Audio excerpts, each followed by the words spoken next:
বিগত দিনের রোহিঙ্গা প্রত্যাবাসনের উদ্যোগ ব্যর্থ হয়নি বলে মনে করে জাতিসংঘের শরণার্থী বিষয়ক সংস্থা। তারা বলছে স্বেচ্ছায় নিজ জায়গায় ফেরত না গেলে টেকসই হবে না প্রত্যাবাসন। নিরাপত্তা না পেলে রোহিঙ্গারা আবার বাংলাদেশে ফিরে আসবে, তাই রাখাইনে শান্তি ফেরাতে কাজ করতে হবে আন্তর্জাতিক সম্প্রদায়কে। 2018 ও 2019 সালের পর 2023 সালে উদ্যোগ নেওয়া হয় রোহিঙ্গা প্রত্যাবাসনের, কিন্তু কোনো উদ্যোগই সফল হয়নি, ফেরত যায়নি একজনও। ফলে কক্সবাজার এবং ভাসানচরের ক্যাম্পে বসবাস করছে 13 লাখের বেশি নাগরিকত্বহীন এসব মানুষ। জাতিসংঘের শরণার্থী বিষয়ক সংস্থার সর্বশেষ তথ্য বলছে, গত 18 মাসে 1.5 লাখ রোহিঙ্গা বাংলাদেশে নতুন করে এসেছে।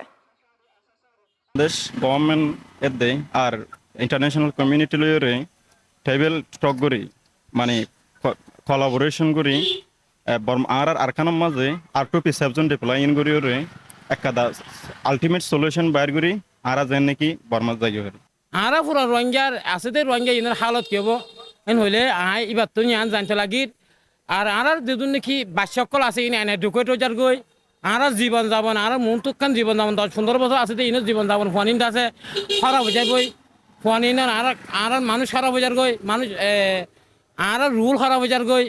ডক্টর মোহাম্মদ জুবাজি আয় দলই বাড়ি আয় হিবার খাসে কিছু ডিমান্ড ধরি থাকুম। 1 নম্বর ডিমান্ড হইলে আরা বাঙালি ন আর হইলাম দে রোহিঙ্গা আরে বাঙালি দিয়ান আর তো অবদাস হইয়ে হেতল্লা অনরা বাংলাদেশে দুনিয়ারে কই বলি আর মামলা গান মেজর লই যায় ফাইসলা করতে হ আর বাঙালি ন দিয়ান আর ডকুমেন্ট সবুত দিন